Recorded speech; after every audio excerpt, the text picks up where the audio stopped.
श्री शिवाय नमस्तुभ्यम दोस्तों। आप सभी लोग जानते हैं कि 29 मार्च 2025 को है साल की सबसे बड़ी अमावस्या। और दोस्तों ये चैत्र नवरात्र के पहले पड़ने वाली अमावस्या है, इसीलिए इस दिन एक चावल की कटोरी और एक कपूर के टुकड़े वाला उपाय आपको जरूर करना चाहिए, क्योंकि ये वो उपाय है जो कि आप सभी लोग हर साल करते हैं और सभी लोग करते हैं। और इस उपाय को करने से आपकी ऐसी कोई दुख और परेशानी नहीं होती है जो दूर ना हो सके। आप जिस समस्या के लिए, जिस परेशानी के लिए पूरे साल भर से परेशान हैं, आपकी कोई मनोकामना पूरी नहीं हो रही है, तो उसके लिए दोस्तों ये अमावस्या का उपाय होता है, जो कि साल में सिर्फ एक बार किया जाता है, जो कि चैत्र नवरात्र के पहले पड़ने वाली इस बड़ी अमावस्या के दिन किया जाता है। अब इस अमावस्या पर आपको इस एक चावल की कटोरी और एक कपूर के टुकड़े वाले उपाय को कैसे करना है, ये इस वीडियो में हम आपको यहाँ पर बताने वाले हैं। देखो, इस उपाय को करने के बाद आप ये मानकर चलो कि आपकी जो भी दुख और परेशानियां हैं वो दूर होंगी ही होंगी, क्योंकि ये दिन ही ऐसा है। और दोस्तों हम आपको बता दें, चैत्र नवरात्र के पहले जो अमावस्या पड़ती है,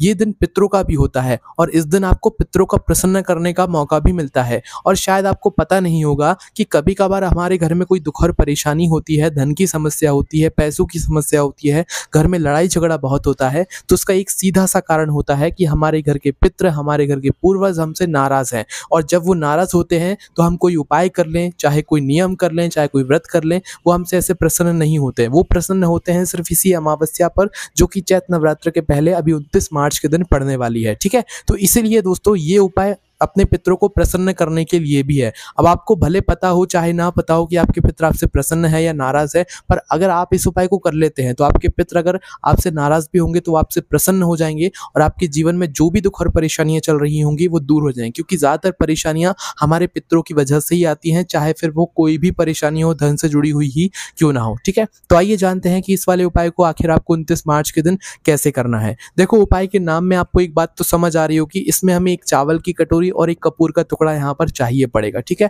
और बहुत ही विशेष उपाय है। उपाय के कुछ नियम है, ऐसा नहीं कि आपने आधी वीडियो देख ली, आधा उपाय सुन लिया और उपाय कर लोगे। नहीं, उपाय जब तक आप पूरा नहीं सुनोगे, जब तक आपको उपाय समझ नहीं आएगा, क्योंकि ये उपाय अमावस्या की रात्रि से शुरू होता है और चैत्र नवरात्रि के पहले दिन, मतलब कि चैत्र नवरात्रि की जब एकम लग जाती है, सुबह सुबह तक जो है ये वाला उपाय पूरा होता है। मतलब अमावस्या के अगले दिन जो सुबह का समय रहता है, उस समय पर हमारा ये वाला उपाय पूरा होता है। अब इस उपाय में आपको कैसे क्या करना है अब हम जानते हैं। देखो, ये जो उपाय है ना, ये घर की जो बड़ी माता बहन होगी, उन माताओं बहनों में से कोई भी सिर्फ एक माता बहन इस उपाय को करेगी, और घर के किसी सदस्य को करने की जरूरत नहीं है। घर के सभी सदस्यों को नहीं करना है, मतलब घर के सिर्फ एक बड़े मुख्य सदस्य को करना है, जो कि माताओं बहनों में से कोई एक होगा। अगर किसी कारणवश उस समय घर पर माताएं बहनें ना हो या कोई परेशानी हो, तो उस जगह फिर घर का कोई बड़ा पुरुष भी इस वाले उपाय को कर सकता है। पर कोशिश करना कि घर की माताएं बहनें ही इस उपाय को करें, ताकि आपको इस उपाय को करने का अच्छे से फल मिल सके। ठीक है, जो घर की बड़ी माताएं बहनें हो, है ना। अब आपको करना क्या है कि सबसे पहली चीज तो आप ये बात समझो कि 29 मार्च के दिन अमावस्या तो है, बड़ी अमावस्या तो है, पर इस दिन दोस्तों इस उपाय को करने का एक समय है। वो समय है दोस्तों शाम को 6:30 बजे के बाद का, है ना। शाम को 6:30 बजे के बाद आप लोगों को ये वाला उपाय करना है। कब तक करना है? कोशिश करना कि 29 मार्च के दिन, बड़ी अमावस्या के दिन, इस एक चावल की कटोरी और एक कपूर के टुकड़े वाले उपाय को आप शाम 6:30 बजे के बाद से लेकर रात 8 बजे के बीच में कर लें। ठीक है, इस बीच में इस उपाय को करने का सबसे सही समय है, मतलब उपाय शुरू करने का। पर अगर आप किसी कारणवश लेट हो जाते हैं उपाय को करने में, आप ड्यूटी गए हुए थे, आप बाहर से आए हुए हैं, किसी भी कारण से अगर आप लेट हो जाते हैं, तो आप इस उपाय को 9 बजे तक भी कर सकते हैं। इससे भी ज्यादा लेट हो जाते हैं तो आप 10 बजे तक भी कर सकते हैं, 11 बजे तक भी कर सकते हैं। और आखिरी मौका है इस उपाय को करने का आपके पास अमावस्या की रात्रि के 12 बजे से पहले पहले। 12 बजे से पहले पहले आपको इस उपाय को अपने घर में शुरू कर देना है, बस इस बात का ध्यान रखना। और सबसे सही समय जो उपाय को शुरू करने का है, वो शाम को 6:30 बजे के बाद से लेकर रात 8 बजे के बीच का है। ठीक है, अब इस समय के बीच में दोस्तों एक बात का और ध्यान रखना कि इस दिन सूर्य ग्रहण भी पड़ रहा है, और 6:30 बजे तक उसका समय है, इसलिए हमने आपको 6:30 बजे के बाद का समय दिया है। तो जब भी माता बहनें इस उपाय को करें तो पहले स्नान जरूर कर लीजिएगा। भले ये सूर्य ग्रहण हमारे भारत में नहीं दिखाई देगा, पर ग्रहण तो रहेगा ना, इस वजह से आप पहले स्नान कर लीजिएगा, अपने घर में गंगा जल का छिड़काव कर दीजिएगा। इसके बाद में अपने घर के भगवानों को भी स्नान करा दीजिएगा। उसके बाद में फिर आप लोगों को क्या करना है कि अपना ये वाला उपाय करना है। ठीक है, भले थोड़ा बहुत लेट हो जाओ, कोई दिक्कत नहीं है, रात 8 बजे से पहले पहले आराम से आप कर सकते हो ना। इस उपाय में सबसे पहले आपको एक चावल की कटोरी यहाँ पर तैयार करनी पड़ेगी। अब ये जो चावल की कटोरी है, ये कहीं से आपको लेकर आने की जरूरत नहीं है, अपने ही घर के रसोई घर में जाना है, रसोई घर से कोई एक कटोरी लेना है। आपके पास अगर नई कटोरी है तो नई ले लो, नहीं है तो जो पुरानी कटोरी है उसी से ले लो, वही वाली कटोरी ले लो जो आपके घर के रसोई घर में है। तो एक मीडियम साइज की कटोरी लेना है, ज़्यादा छोटी भी नहीं लेना है और ज़्यादा बड़ा कटोरा भी नहीं लेना है। मीडियम साइज की छोटी सी कटोरी ले लो और अपने ही घर के रसोई घर में जहाँ पर आपके चावल रखे हुए हैं उन चावलों में से अपनी इस कटोरी को बिल्कुल फुल भर लो। क्या करना है? बिल्कुल फुल भर लेना है ना। तो अपनी चावल की कटोरी को चावल में से बिल्कुल फुल भर लो। फुल भरने के बाद अब आपको क्या करना है कि अपना लेना है एक कपूर का टुकड़ा, क्योंकि उपाय के नाम में ही आपको पता होगा, एक चावल की कटोरी और एक कपूर का टुकड़ा। ठीक है, तो आप कपूर का टुकड़ा कैसा लेना है वो भी जान लो। देखो, कपूर जब आप लोग किसी दुकान पर लेने के लिए जाओगे तो दो तरह का कपूर आपको मिल जाएगा। एक तो बिल्कुल वो टुकड़े टुकड़े हम लोग खुद अपने हाथों से कर सकते हैं वो कपूर, और एक गोलियों वाला कपूर। और सबसे अच्छा गोलियों वाला कपूर ही ज्यादातर अच्छा रहता है। तो आपकी जो मर्जी हो आप वो कपूर ला सकते हैं, पर जो भी लाओ अच्छा शुद्ध और अच्छा कपूर लेकर आना। ठीक है, कोई भी ला सकते हो, उसमें कोई दिक्कत नहीं है। टुकड़े वाला कपूर भी ला सकते हो और गोली वाला कपूर भी ला सकते हो। तो आपको क्या करना है कि अपनी ये जो कपूर का टुकड़ा है, इस एक कपूर के देखो, कपूर का टुकड़ा है तो थोड़ा बड़े साइज का टुकड़ा तोड़कर अपनी चावल की कटोरी के ऊपर, चावल के बिल्कुल बीचों बीच में इस कपूर के टुकड़े को रख दो। या अगर गोलियां लेकर आए हो तो 3-4 गोली निकाल लो कपूर की और उसको जो है अपने चावल की कटोरी के बिल्कुल बीचों बीच में चावल के ऊपर रख दो। इतना काम आपका जैसे ही हो जाता है तो आप माताओं बहनों को क्या करना है कि अपने सीधे हाथ के सिले में इस कटोरी को उठाना है। घर के रसोई घर में ये पूरा आपको काम करना है। इसके बाद में इस कटोरी को उठाना है और सीधा अपने मेन गेट पर, मुख्य दरवाजे पर पहुंच जाना है। ठीक है, कोशिश करना है जब आपके घर के सभी सदस्य अंदर आ गए हों घर के, तो ही आप इस उपाय को करें। अगर नहीं भी आए हों तो कोई दिक्कत नहीं है, आप अपना उपाय पहले भी कर सकते हैं, इसमें कोई परेशानी ज्यादा नहीं है। ठीक है, तो इस कटोरी को ले जाकर आपको सीधा अपने घर के मेन गेट पर पहुंच जाना है। जिनके घर, मतलब जिनका खुद का घर है उनका तो एक मेन गेट अलग होगा, पर जो लोग किराए से रहते हैं, जो लोग मल्टीज में रहते हैं, भाई उनका भी एक मेन गेट होता है। जहां तक उनका किराए का घर माना जाता है, जहां तक उनका मल्टीज का घर माना जाता है, जिस दरवाजे से आप प्रतिदिन अंदर बाहर जाते हैं वो दरवाजा आपके लिए मेन गेट होगा, है ना। और आपको उसी के बाहर ये वाला उपाय करना है ना। अब जिनका खुद का घर है वो भी सुन लीजिए और आप सभी लोग भी सुन लीजिए। तो आप ये जो कटोरी लेकर आए हुए हैं, इस कटोरी को अपने घर के मेन गेट पर लाना है और मेन गेट पर लाकर अपने घर की चौखट के थोड़ा सा बाहर की साइड करके इसे रख देना है।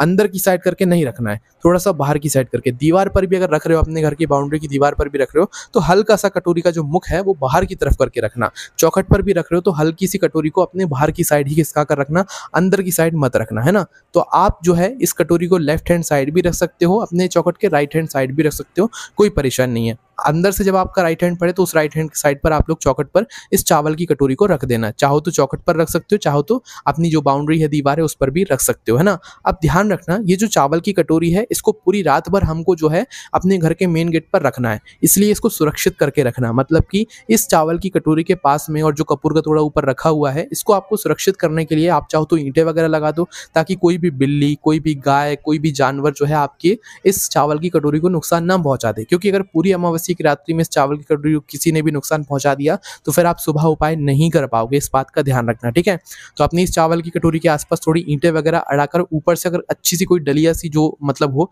तो वो ढांक देना। ठीक है, मतलब कि इस कटोरी को आपको सुरक्षित करके रखना है, खुले में तो रखना ही नहीं। आप कहीं भी खुले में रखोगे तो कोई ना कोई बिल्ली वगैरह आकर, गाय वगैरह आकर आपकी इस कटोरी को मतलब कुछ ना कुछ नुकसान पहुंचा देगी। तो अपने हिसाब से इस कटोरी को अपने घर के मेन गेट पर रख देना, सुरक्षित करके रख देना और अपने घर के अंदर वापस आ जाना। और फिर जो भी आपके बाकी के काम है वो आप करने में लग जाना। और पूरी अमावस्या की रात के लिए आप लोगों को ये जो कटोरी है ये अपने मेन गेट पर छोड़ देना है। अब पूरी रात भर के लिए आप सो जाओ। सोने के बाद अगले दिन चैत्र नवरात्र शुरू हो जाएगी, एकम लग जाएगा, पहला दिन लग जाएगा।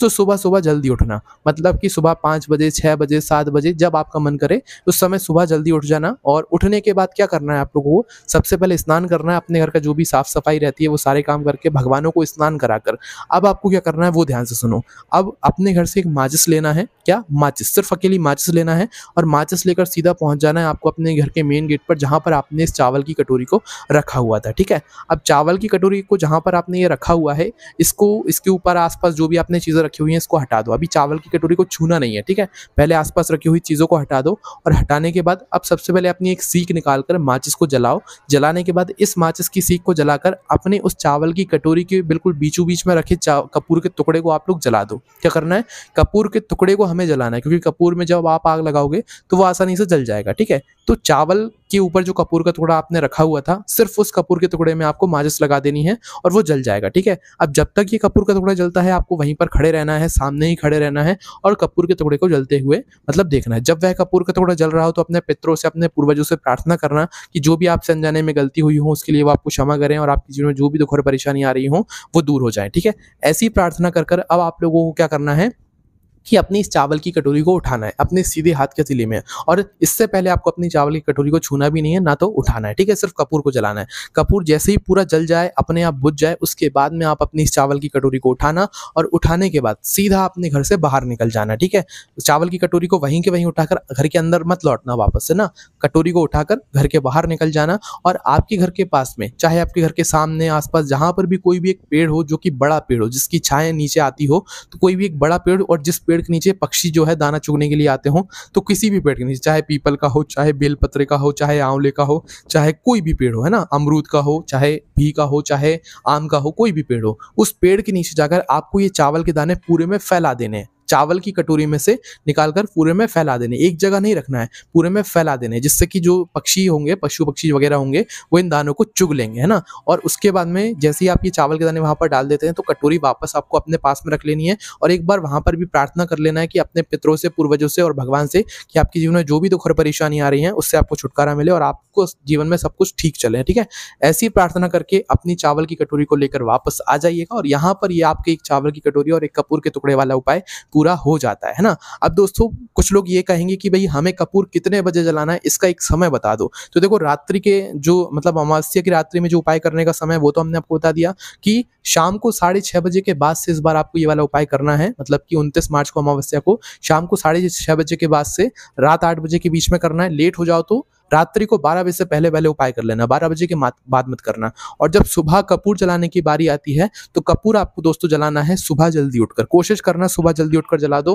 बाकी अगर लेट भी हो जाते हो तो 6 बजे, 7 बजे, 8 बजे, 9 बजे, 10 बजे, 10 बजे से पहले पहले आप अपना ये जो उपाय है इसको पूरा कर लेना। ठीक है, और उपाय पूरा करने के बाद आपको आपके जीवन में जो भी दुख और परेशानियां चल रही होंगी उसको उससे छुटकारा जरूर मिलेगा। तो इस तरीके से दोस्तों ये एक चावल की कटोरी और एक कपूर के टुकड़े वाले उपाय को करना है। इस उपाय को करने में अगर आपको कोई भी दिक्कत, समस्या, परेशानी आती है उसे हमसे कमेंट करके पूछ सकते हैं। ये उपाय आपको मेरी वेबसाइट भोलेनाथ.com पर भी पढ़ने के लिए मिल जाएगा। कोई परेशानी आप मुझसे कमेंट करके पूछ सकते हैं। ओम नमः शिवाय, जय भोले बाबा, श्री शिवाय, नमस्तुभ्यम।